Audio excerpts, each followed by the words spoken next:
All right, great day, everybody. I was to upload the video of the great apostasy of the church, but I was watching a video, and the video was made up of two interviews. The first interview was with Charlemagne the God of the Breakfast Club and Ice Cube, legend, legend, iconic rapper of the group NWA. He was a solo artist, solo rap artist, and then he was also a part of the supergroup, the West Side Connection. During the interview, Charlemagne the God asked Ice Cube, would there ever be a West Side Connection reunion? Ice Cube responded, no. But within the same video I was watching, there was an interview. I don't know who the host was, but there was an interview between that host and iconic rapper, legend, also member of the supergroup, the West Side Connection, Mac 10. Mac 10 responded to the interview with Ice Cube. I would insert the video, but it's just too explicit, and I don't want that explicit language on this channel. But Mac 10 responded that the problem with the reunion wasn't with him, and he deals with people who deals with him. That's how he feels. Few points I drew out of the interview. First, these two brothers have influence, position, status. What would young men and women think when they see these interviews? A lot of young men and women who don't have anybody to look up to. What would they think, feel, believe when they look at these interviews? Ice Cube and Mac 10 have the opportunity to make a major impact on the lives of so many young men and women, even those that don't know them, but they have this influence, status, position. They can make a huge impact on the lives of young men and women that don't have anybody to look up to at all.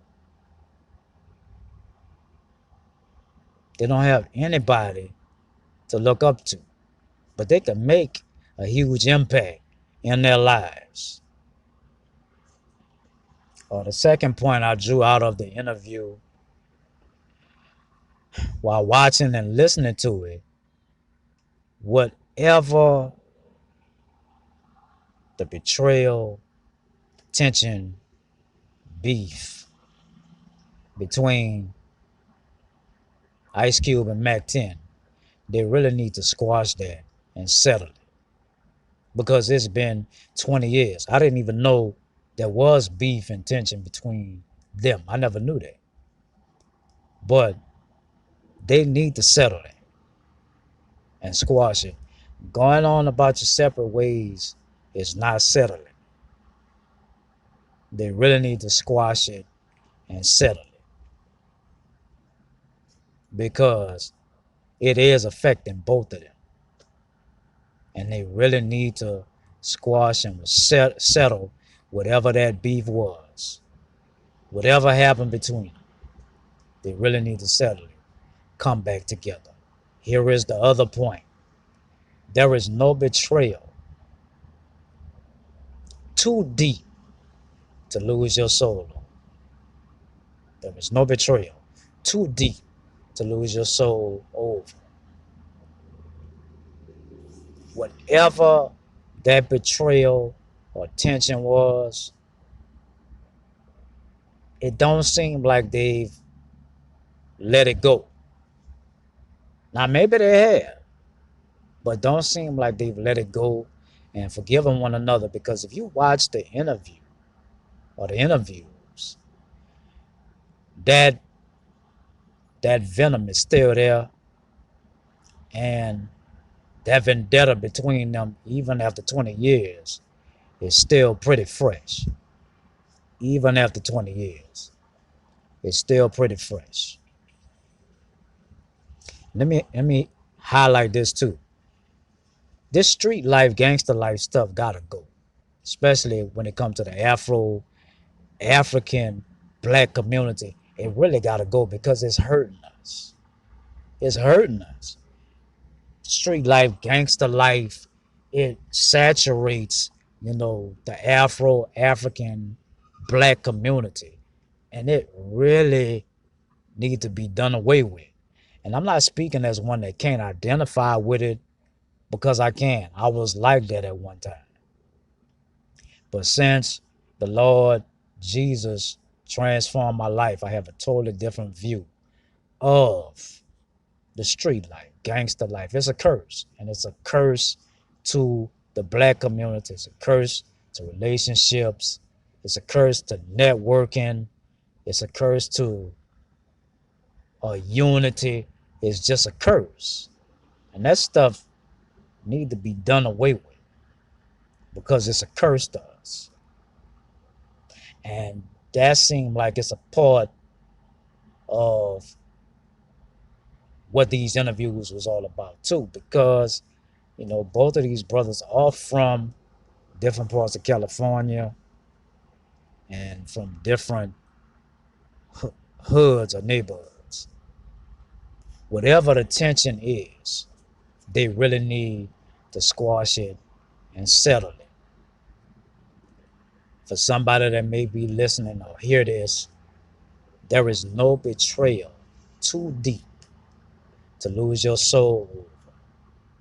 If a person betrays you, they smear your name, if they backstab you, that person is a lesser person than you are. They're lesser than you. They don't have anything better than you. So why would you walk around harboring something that a lesser person did to you? It just really doesn't make sense. It really doesn't.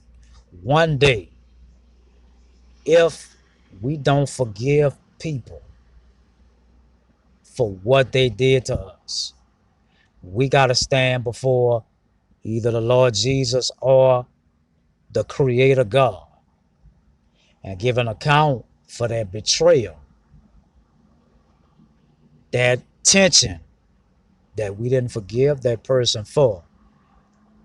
And He's not going to be too pleased with that, because unforgiveness to Him is an abomination and it's a violation of His laws. And if Ice Cube, Mac 10 don't settle this beef, they got to stand before their Creator and account for unforgiveness. If there's somebody that's listening to this, there's no betrayal too deep to lose your soul over. In the words of Bishop David G. Evans of the Bethany Baptist Church, forgive again so you can live again.